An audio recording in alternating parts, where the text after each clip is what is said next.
What's up, YouTube? My name is Manny. Welcome back to my YouTube channel. And in this video, we will be doing a couple of examples in regards to nature of roots. So here we're given a question. It says, determine the discriminant and state the nature of the roots. So the first example that we have an expression that says 2x squared minus 4x minus 6. Obviously, they don't tell us to factorize. We just have to determine the discriminant, and from that we need to not determine the roots but their nature from the value of the discriminant, right? So in order for us to calculate the discriminant, we know that the formula for the discriminant is minus b. Sorry, it's not minus b. It's b squared minus 4ac, right? So this value will tell us a lot about the nature of our roots.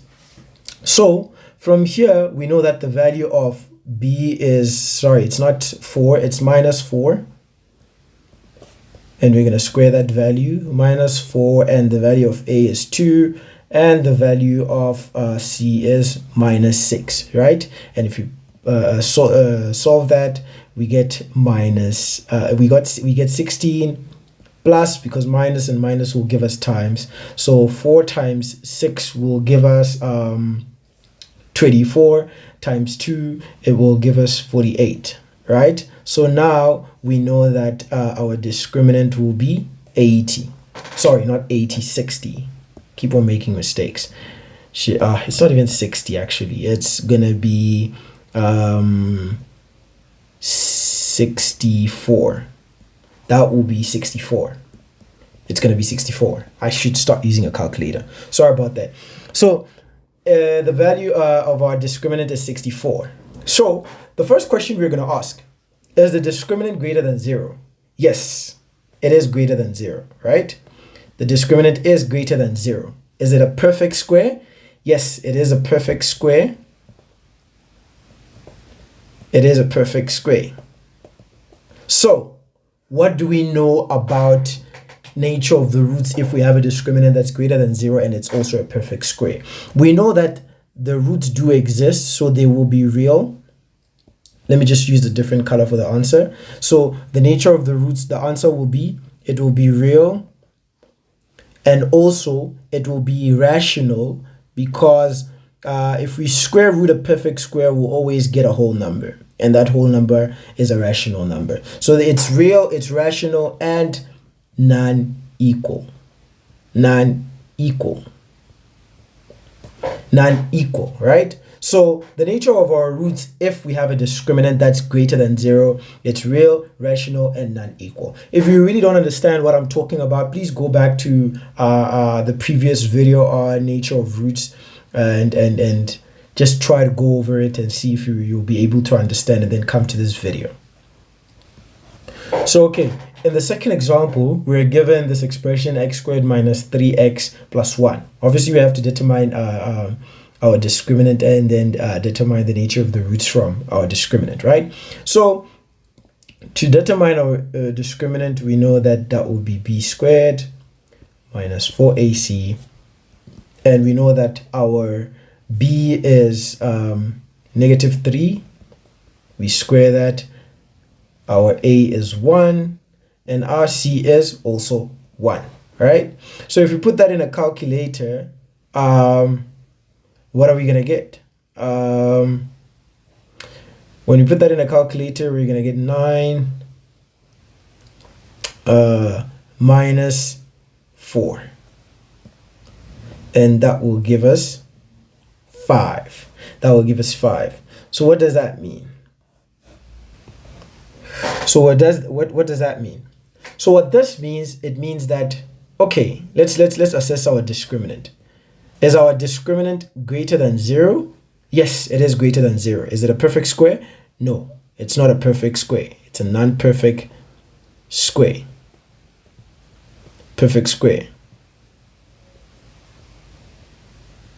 It's a non-perfect square. So from that, we do know that our value, or the nature of our roots is real, because our discriminant is greater than 0, and it's irrational because our discriminant is it's not a perfect square, and it will be non-equal.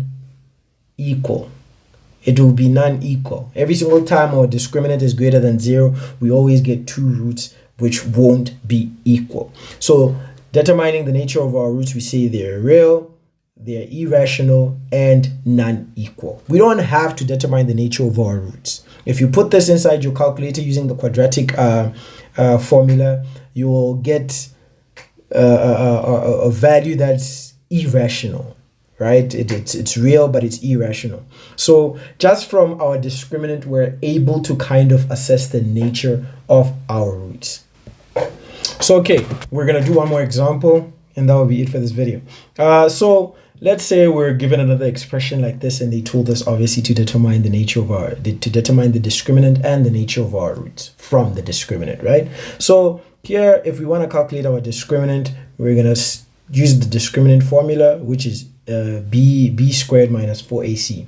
And our b in this situation will be 5 squared. Our a is 2, and obviously our c is 4. And if we solve that, here we're going to get 25. 4 times 4 is 16, times 2 is 32. We get 32. And if we solve that, we're going to get minus 7, right? So first thing, the value of our discriminant is less than 0, right? So what does that tell us? It means that these are non-real values. We don't even have to go any further than that, right? So if we put a negative number inside a square root, which obviously our discriminant will be put in, we'll always get non-real values, right? So we don't even have to go further than that. We don't even have to know whether the values are equal or whatnot. They don't exist. So your final answer in this situation, if you were told to determine the nature of your roots in this expression, you'll just say they are non-real. There is no roots. That means if you were to represent it in graph form, your graph would never intercept the x-axis, right? Your graph does exist. It just might never intercept the x-axis, right? So that is it for this video. If you really didn't understand, just go over the video, or if you really need explanation in something else, just put a comment there, and maybe I'll be able to make another video that gives you different examples and explain that further. So with that being said, that is it for this video. Please like, share, and subscribe, comment below, and tell your friends about it. Cheers.